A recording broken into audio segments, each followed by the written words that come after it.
Now, folks, according to a recent YouGov poll, just over a quarter of Brits want to scrap the monarchy. This includes 40% of young people. Now, many young people may well view a hereditary head of state as an anachronism that belongs to a bygone era.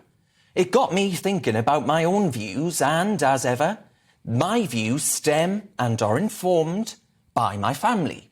My nana, you see, she lives in a house that they own thanks to my grandfather's years down the pit. So many years that he could no longer fully extend his arm and had respiratory problems for the entire 87 years that he blessed the earth with his presence. In this house, I would sit at the dining table and I would look up at this enormous black wood chest of drawers. And on this chest of drawers, alongside various coal-themed ornaments, there was row after row of commemorative royal plates. Now, I could recognise Her Majesty the Queen, of course, and I could recognise Princess Diana, but I had no idea who the other faces painted on these plates actually were. In later years, it baffled me to think that this family, a family that had never even been to London, that would never know luxury palaces and comfort, that would struggle to feed their kids and heat their home, why would this household celebrate this one particularly privileged family? It really got me thinking. But as I got older, I realised that the reason that my grandmother kept this hoard of royal memorabilia in a poor part of County Durham, the reason is simple. The reason my grandfather felt that he could go away to a faraway place, despite never being abroad before, in the 1950s, in the Korean War, was because he was fighting under the banner of Her Majesty's Armed Forces, not of number 10 Downing Street. Her Majesty's values, you see, were their values.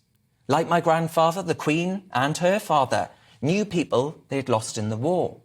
They knew of the values of faith, of family, of friendship. They spoke to both families despite the economic difference between the two. They had an understanding of how service demands sacrifice and how the Union flag's cause of freedom will always ultimately prevail. Upon my granddad's 50th and grandparents' 50th wedding anniversary, and you don't see many of those about these days, they received a card from the Queen. And they were really proud, actually, I can remember it vividly, to receive that card.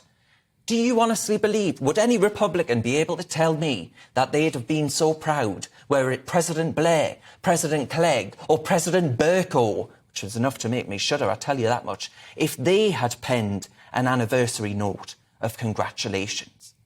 The monarchy, you see, stands, no matter what your class, as the embodiment of our nation.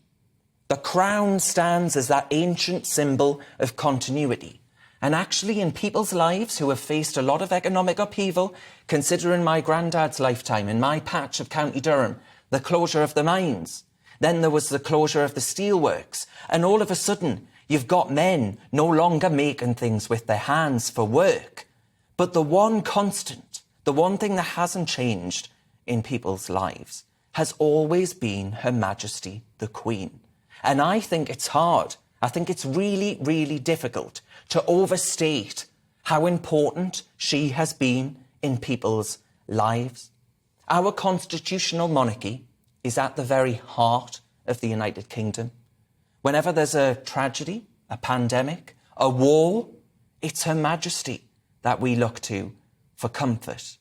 Unlike elected presidencies with all the baggage of a life in politics attached to their time in office, Her Majesty sits out of that dirty business, enjoying engagement that doddery old President Biden could only dream of achieving. In time, like the young Darren Grimes looking up at the shelves of commemorative plates, I think the next generation will come to recognise that in giving up the monarchy, we would be giving up a source of much light and much unity in this country. So, folks, I say loud and proud, God save the Queen, may she go on and on. God bless you, ma'am.